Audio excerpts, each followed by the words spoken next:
আসসালামু আলাইকুম, আমি জান্নাত চৌধুরী। আজকে আপনার সাথে আমি খুব ছোটো একটা রেসিপি শেয়ার করব। গরুর মাংস উইথ খাবিজ।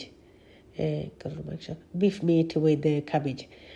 তো আমি আস্তে আস্তে সবটা প্রিপারেশন লইব, তারপরে আপনারা একটা একটা করে দেখাইব আমি কীরকম নতুন স্টাইলে আমি গরুর মাংস খাবিজ দিয়ে রান্ধি। সবই ডিফারেন্ট রান্ধুন, আমিও ডিফারেন্ট হয়ে রান্ধি।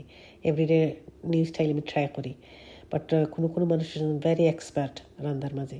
বাট আমি এভরি টাইম ট্রাই করি ইজি আসানভাবে যেটা করা হয়, সবে ইজি যেটা ফাইন ওটা।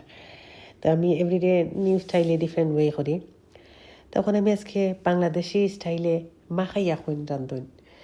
ওটারে মাখাইয়া আমি মাখাইয়া হইলেও এভরিথিং আমি অ্যাড করছি, তেল মশলা গরম মশলা এভরিথিং, আদা রসুন সব তো আমি অ্যাড করছি।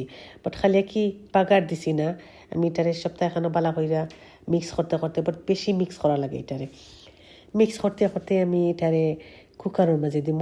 তারপরে আস্তে আস্তে বাগারের রাখান যে সিস্টেম হয় ও সেম সিস্টেমে হইব, বাট টাইম লাগে। বাট হিটার মাঝে আস্তা গড় গ্রানে বালা প্রথম হয়ে যায়, আর এটার মাঝে আস্তে আস্তে গ্রান বার হয়। ওটাও ডিফারেন্স, আর কিচ্ছু নয়। তো এটার মাঝে খসাইতে বহুত টাইম লাগে, যত সময় লাগে খসানির মাঝে। বাট বাগারের মাঝে কি একটু বেশি লাড়া লাগে, বাট বাগার দিলে যেলাখান তেল বার হয় এটা এক্স্যাক্টলি সেমই বার হয়েছে, বাট রান্নার স্টাইল কি ডিফারেন্ট হয়েছে, আর কিছু নয়। আপনারা একদিন ট্রাই করে দেখুন, জান্নাতের বই রান্দিয়া খাইয়া দেখতে পারেন। হয়তো ভালো লাগতে পারে, আপনারা খারাপও লাগতে পারে, বাট একদিন ট্রাই করে দেখুন।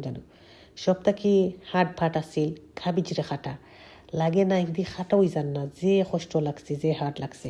বাট আমার নাইফ মনে হয় বেশি সাপ আসিল না, যেটা আমি বুঝতাম পারছি, যত টাইম আমার লাগছে।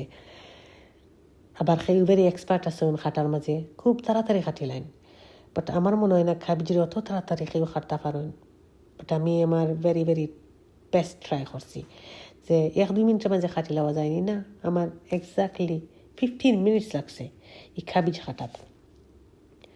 এত হার্ড আসিল খাবিজটা, বুঝতাম পারছি না। এখানে এটা মনে হয় অন্য দেশি খাবিজ ওঠার লাগে, বাংলাদেশি খাবিজ হইলে একটু তাড়াতাড়ি খাটা যায়। বাট আমার ফাইনালি খাবিজ খাটা ফিনিশ হয়ে গেছে গে। ওখানে আমি খাবিজে বালা করে দইয়া আমি আমার হান্ডির মাঝে দিয়া লাড়া সারা দিলাইছি। তে লাড়া সারা করতে করতে বাক্কা টাইম লাগে, লাড়তে অনেক সময় টাইম লাগে। এটা যেন বাজি হইতো খসত, ওটার মধ্যে একটু টাইম লাগছে। বাট টাইম লাগলেও খাইতে যে মজা লাগছে, একটু মিষ্টি লাগছে। কালারও মাশাল্লাহ দেখতে খুবই সুন্দর দেখা যায়, বাট বহুত ফরিগা দেখা গেছে। তো এটা অসুবিধা নয়, আস্তে আস্তে গিয়া ঠিক হইব। আমার রান্নাও ফিনিশ হয়েছে, আমিও এখন খাইলেই আপনারা পালা থাকুক।